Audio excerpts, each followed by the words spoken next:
endorse, nominate, and support the election of Christian candidates in local, state, and federal government.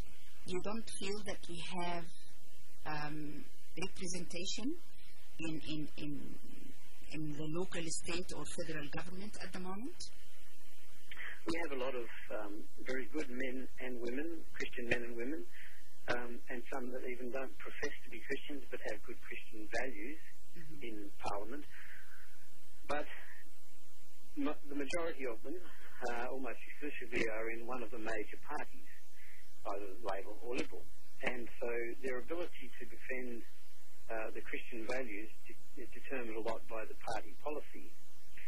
So Christians, when it comes to defending things such as the chaplains in schools or even the right to preach the whole gospel, it's often difficult for non-Christians and many of the people who set the policies in the major parties don't necessarily share the same values as us. It's very difficult for the Christians in those major parties to have an impact. They tend to be overruled, and they generally have to vote along the lines of the party policy.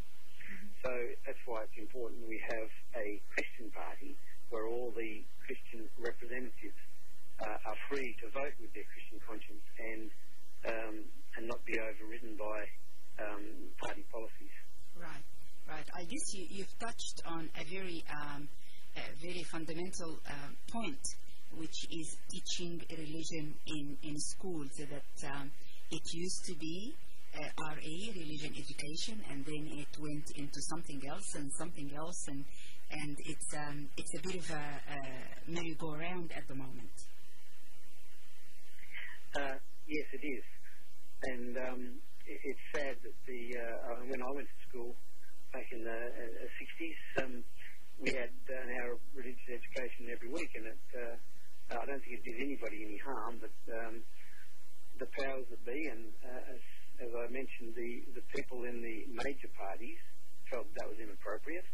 Perhaps if we had a Christian party back then in the 70s when the religious instruction was removed from the curriculum, we might have had a different outcome. But I think it's very important that we do try and encourage and even finance religious education into schools. I think it's probably difficult to make it compulsory again, but we should certainly make it more available. Ray, I'm going to just branch off a little bit before I address the last of your statement or objectives. What is your feeling about universities that they have so many Muslim prayer rooms, and some of them actually don't have a chapel, some of them don't have a dedicated room for Buddhists or someone to reflect on them? What is your feeling when it comes to those prayer rooms? Would you say we're not going to have any at all, so one rule for all, or how would you tackle that?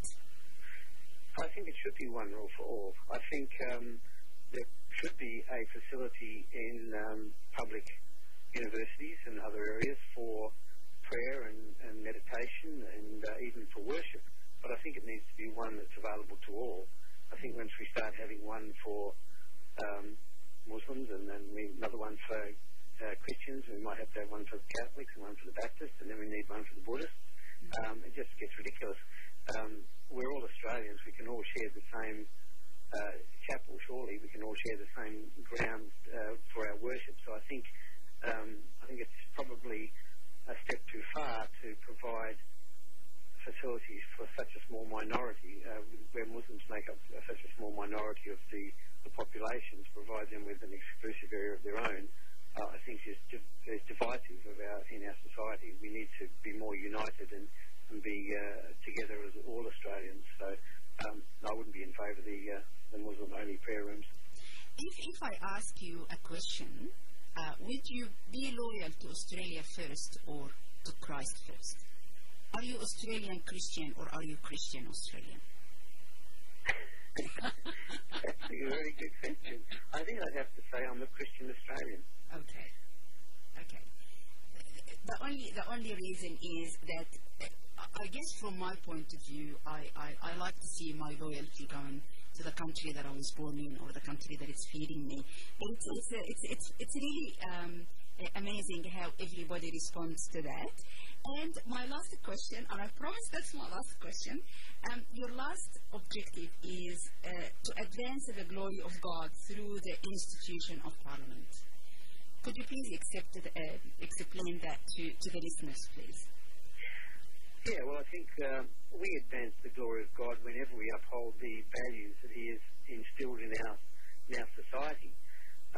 When we uphold the right to Christian chaplains to go into schools and to minister to children, when we uphold the right for our church leaders and elders to talk about the whole gospel, to talk about how to reach out to other faiths, including Islam and Buddhism, the right to be able to do those things, and even the smaller things like allowing the prayers in Parliament to continue. You know, there are a lot of, a small number actually, of people who want to stop those things from happening.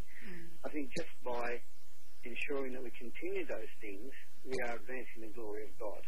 And when we behave in a righteous manner, we uphold the institution of marriage and morality and honesty and integrity, all those things advance the glory of God, even just in our behaviour. So that's what I mean by advancing the glory of God in the Parliament. So I think if you've ever watched Parliament on the TV or listened to it on the radio, it's not a very edifying spectacle. I think we need to raise that standard dramatically. I just would like to highlight that the mission statement, apart from the objectives, is to provide better future Australia for all Australians, regardless of their faith or belief, by ensuring foundational Judeo-Christian values are represented in the parliaments of Australia. Ray Moran, National Director of Australian Christians, thank you so much for being on